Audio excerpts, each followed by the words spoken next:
इस खबर के प्रायोजक हैं भूषण ज्वेलर्स सोलन।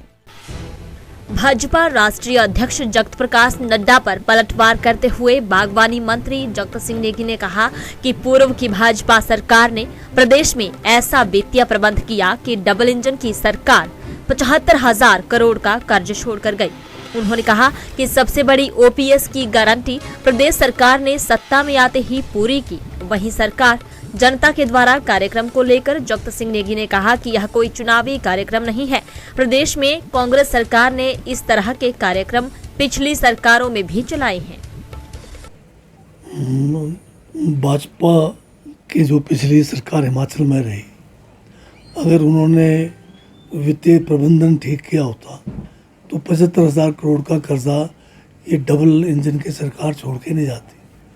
और 75,000 के ऊपर जो हमारे कर्मचारियों की जो देनदारी है, अगर उसको मिलाए तो 92,000 करोड़ रुपए का कर्जा जो है हिमाचल को छोड़ के गई है। तो ये बताएं पहले नड्डा जी कि कितना बढ़िया वित्तीय प्रबंधन आपके डबल इंजन की सरकार की थी।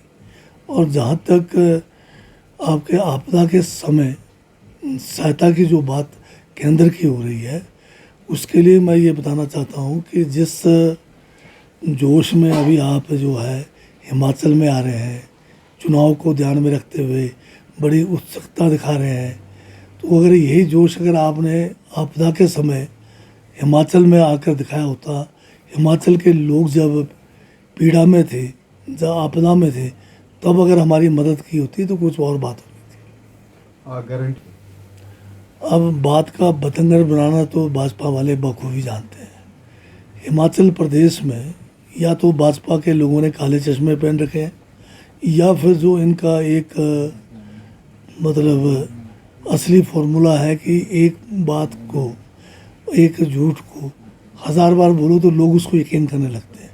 हिमाचल में कांग्रेस की सरकार ने पहली गारंटी जो थी, बड़ी गारंटी थी, जिसमें बहुत ज़्यादा वित्तीय जो है धन की आवश्यकता थी, वो थी पुरानी पेंशन योजना को लागू करना।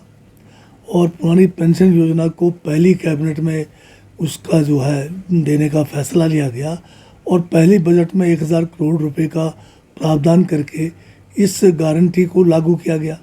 आज 1,30,000 कर्मचारी जो पुरानी पेंशन योजना से वंचित थे, उनके परिवारों में खुशी की लहर है, क्योंकि पेंशन पहुंचने शुरू हो गई। तो ये गारंटी इनको दिखाई नहीं देता है और लोगों को ये गुमराह करने पे तुले हुए हैं और ओपीएस के बारे में एक शब्द ये नहीं बोलते। और दूसरी गारंटी जो है रोज़गार, अब हमने जो है केंद्र की बीजेपी की सरकार और प्रधानमंत्री जी के द्वारा 2-2 करोड़ नौकरी हर वर्ष देने का जो इन्होंने एक वादा किया था, आज 10 साल हो गए, 20 करोड़ लोगों को नौकरी मिलनी थी। उसमें तो इन्होंने जो है नौकरी क्या देना, जितने भी सरकारी क्षेत्र में बड़े बड़े उपक्रम थे, जिसमें हमारा रेलवे है, जिसमें एयरलाइंस है, हमारे बीएसएनएल है, बीएचएल है, सारे के सारे इन्होंने बेच दिए। तो रोज़गार तो वहाँ बचे नहीं। हमारी हिमाचल की सरकार ने अभी 20,000 के करीब नौकरियाँ जो है नौजवानों को देने के लिए सरकारी क्षेत्र में, जिसमें 6,000 तो हमारे जो है शिक्षा विभाग में इसकी शुरुआत भी हो गई है बैच वाइज। फिर हमारे जो है 5,000 वन मित्र लगने हैं, उसकी भी प्रक्रिया शुरू हो गई। इस तरह से हमारे 4,000 से ज़्यादा हमारे आईपीएच में, जिसको अब जल शक्ति नाम रखा गया है, इसकी भी भर्तियाँ शुरू होने वाली है। इसी तरह से 1,200 जो है हमारे कंस्टेबल्स जो हैं, जिसमें 30% पुलिस कंस्टेबल, जिसमें 30% महिलाओं को आरक्षण रखा गया है, इसकी प्रक्रिया शुरू हो गई है। हमारे जो पटवारीज हैं राजस्व विभाग में, भाजपा ने अपने कार्यकाल में जो है पिछले कई सालों से इनकी भर्तियाँ नहीं की, जिस कारण आज राजस्व विभाग में कानून की जो है कमी है, पटवारियों की कमी है। और इनकी ट्रेनिंग 2-2 साल की होती है पटवारियों की। तो ये जो पटवारी जो हमारे अभी 900 के करीब जो है हमारे पटवारी लगने वाले हैं, उसकी प्रक्रिया शुरू हो गई है। तो इसी तरह से हमारे बागवानी विभाग में एसडीओज और एचईज की पोस्टें किसी ज़माने से नहीं निकली, इन पोस्टों को भरने की प्रक्रिया शुरू हो गई। तो अन्य विभागों में भी जो है प्रक्रिया जारी है। अभी हेल्थ में 1,500 के करीब जो है अभी और जो है उसकी प्रक्रिया शुरू हो गई है। डॉक्टर्स का अलग है, टेक्नीशियंस का अलग है। तो तो हम अपने जो रोज़गार की गारंटी है उसको भी पूरा करने जा रहे हैं। महिलाओं को जो हमने गारंटी 1500 रुपये पर जो है मंथ 18 से 60 साल की आयु वर्ग के जिनको सरकार की तरफ से कोई जो है लाभ नहीं मिला है वो देना भी हमने शुरू जो है 15 अप्रैल 2023 को हिमाचल दिवस जो है माननीय मुख्यमंत्री जो है वहाँ पर इन्होंने शिरकत की स्टेट लेवल का काजा में और वहाँ घोषणा की कि हम इसको लागू कर रहे हैं और ये जनजातीय क्षेत्रों से इसको लागू करना शुरू भी कर दिया था। परंतु बीच में इतनी बड़ी प्राकृतिक आपदा आई जिस कारण हमें 4500 करोड़ का जो है अतिरिक्त भार जो है हमें आपदा से निपटने के लिए जो है अपने धन और संसाधनों को डालना पड़ा और केंद्र सरकार से महज जो है 12,000 करोड़ के एवज में केवल हमें 200 करोड़ अगस्त के महीने में मिला और अभी जो है बाकी 433 करोड़ जो है बाद में देने की इन्होंने घोषणा की थी, जिसमें से केवल 397 करोड़ अभी हमारे पास आए हैं। तो केंद्र ने तो हमारे साथ जो है पक्षपात किया है, केंद्र ने हमारे साथ अन्याय किया है और मुसीबत के समय में हमारे प्रदेश के जो बेटे बनने का जो ये एक अभिनव का वो कर रहे हैं, तो इन लोगों ने हमें जो है कोई मदद नहीं की। ये कोई विशेष चुनाव को लेकर नहीं किया गया है, क्योंकि कांग्रेस के पिछले शासनकाल में भी सरकार जनता के द्वार के नाम से कार्यक्रम चलाए जाते थे, जिसमें प्रशासन और जो हमारे मंत्रीगण हैं या हमारे विधायक हैं, ये हमारे जो है जनता के पास जाके उनकी समस्याओं का निवारण करने की प्रयास करते थे। परंतु बीजेपी ने इसको जो है बदल के जनमंच का नाम दिया, जिसमें जो है करोड़ों रुपए जो है खर्च किया गया और जो है एक किस्म का वो लोगों का कोई समस्या निवारण का नहीं था, प्रोपेगेंडा का मंच बनाया जिसमें लोगों की भी जंड होती थी और अधिकारियों की भी जंड होती थी। उससे हटकर अब ये फैसला किया है कि जनता के जो है गांव में जाएंगे, प्रशासन गांव में जाएंगे, मंत्रीगण जाएंगे, विधायकगण जाएंगे और लोगों की समस्या जो है वहीं पे सुनकर वहीं पे उसका समाधान करेंगे, अधिकारी वहाँ पर जाएंगे।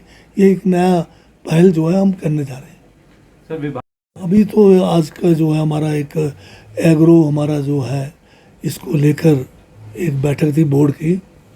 अब ये फैसला पिछले कैबिनेट में मार्च में लिया गया था कि एग्रो जो है इसको एसपीएम के साथ विलय करने का, क्योंकि एग्रो का काम भी एसपीएमसी जैसा ही है, तो एक ही जैसा काम जो है अलग अलग दो जो है उपक्रम ना करें, उसको एक के नीचे एक छत के नीचे लाके बेहतरीन संसाधनों का जो है इस्तेमाल किया जाए। तो बीओडी की ये बैठक थी जिसमें पहले भी प्रस्ताव पास हो चुका है कि इसको एसपीएमसी के साथ विलय किया जाए और बाकी जो इसमें ये भी फैसला लिया गया है कि इसमें जो प्रक्रिया है जो कंपनी बोर्ड के साथ आगे इसको बढ़ाना पड़ता है उस प्रक्रिया को हम जारी रखेंगे। उसके लिए जो एक फर्म होते हैं जो वकीलों की, उसको भी हमने एंगेज कर लिया है ताकि वो जो है कंपनी बोर्ड में जाकर इस विलय के लिए जो भी कानूनी प्रक्रिया है उसको करें। तब तक ये भी हमने फैसला लिया है कि हम तब तक जो है एग्रो के जो कर्मचारी या जो भी इनका कारोबार है उसको एसपीएमसी के साथ मिलकर करेंगे। दिव्य हिमाचल टीवी के लिए शिमला से दीक्षा शर्मा की रिपोर्ट। प्रदेश के प्रतिष्ठित भूषण ज्वेलर्स इस फेस्टिवल सीजन में ग्राहकों के लिए लाए हैं गोल्ड फेस्टिवल धमाका। इस योजना के अंतर्गत ग्राहकों को आभूषणों की खरीद के साथ साथ लाखों रुपए के आकर्षक इनाम जीतने का भी मौका है। इसमें पहले इनाम के रूप में 100 ग्राम सोने का सेट, दूसरा इनाम 50 ग्राम सोने का सेट और तीसरा इनाम 25 ग्राम सोने का सेट है। इसके अतिरिक्त आप जीत सकते हैं 25 चांदी के गिलास, 25 चांदी के कटोरे, 25 गणेश व लक्ष्मी की मूर्ति और 25 चांदी के सिक्के। इतना ही नहीं, हर 50,000 की खरीद पर आकर्षक उपहार भी दिया जा रहा है। योजना 15 अक्टूबर से शुरू हो रही है और 15 दिसंबर तक चलेगी। तो इस गोल्ड फेस्टिवल धमाका का लाभ उठाने के लिए पहुंचे भूषण ज्वेलर्स के लोअर बाजार सोलन स्थित शोरूम में।